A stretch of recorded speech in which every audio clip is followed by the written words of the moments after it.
Hey, Sam Moser here. So it's springtime and I want to try to grow some vegetables.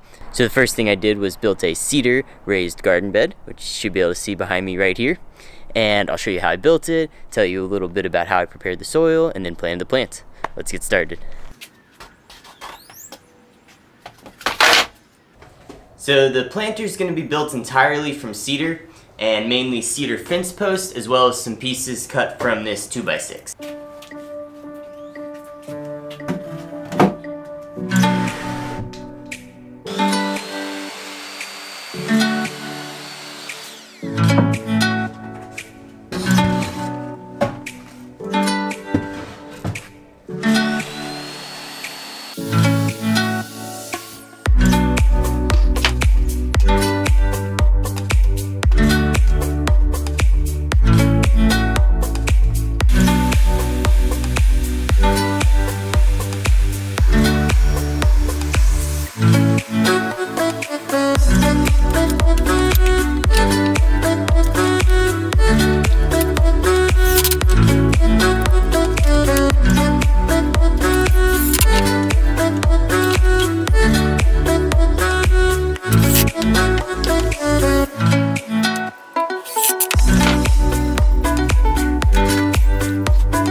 A little bit about how I'm filling the planter. So I lined the bottom with some big pieces of cardboard that I had been saving, and that'll just act as a barrier, keep any weeds from growing up through it.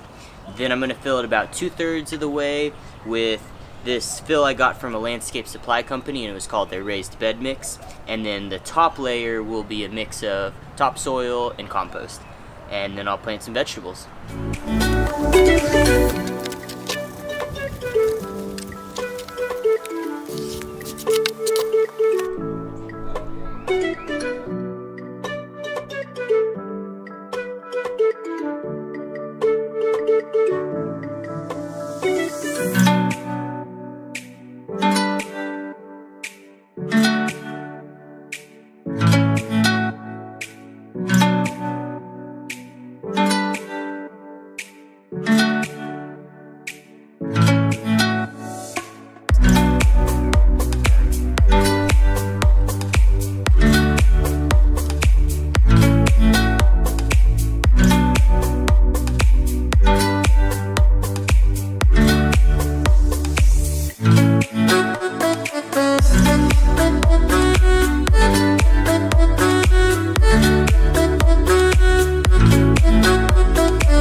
So we got all the vegetables and herbs planted, and I did 6 peppers, 2 cabbage, 4 basil, 2 parsley, and 2 fennel. When I first started planning out what to plant, I was researching online and I saw a lot of things I wanted to plant. Then when I went to go buy them, I realized they weren't in stock and it wasn't the season for them.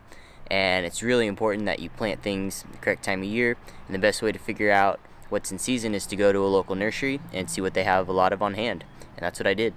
We dug holes in the soil a little bit bigger than the containers they came in, and then buried them to the same height the soil was in the containers. And then once we were finished planting them, we gave everything a really good watering, and that's important to do right after you transport the plants. This is my first garden, so it's been a bit of a learning experience, and I'm hoping they don't get eaten by any critters, or if I see anything munching on them, I'm just gonna have to make some adjustments as I go. One thing I didn't talk about too much in the video was placement of the planter. But in general, for vegetables, you want to pick a pretty sunny spot. This spot in particular, it's south facing, so it'll get most of the daytime sun. One thing I wanted to mention about the design of the planter is if I was going to build this again, there is one thing I would change, and that is I'd add another center support. What I noticed is as I filled the planter with soil, the sides bulged out a bit. Let me show you what I mean. So taking a look at the back side of the planter, if you look at these boards in particular, you can see this one, the second from the bottom, is bulging out the most. The next one just a little bit. And the top one is where it should be. If I were to do this again, I would add another post, same size as in the corners, but just right here along the side in the middle, and tie all these boards into it.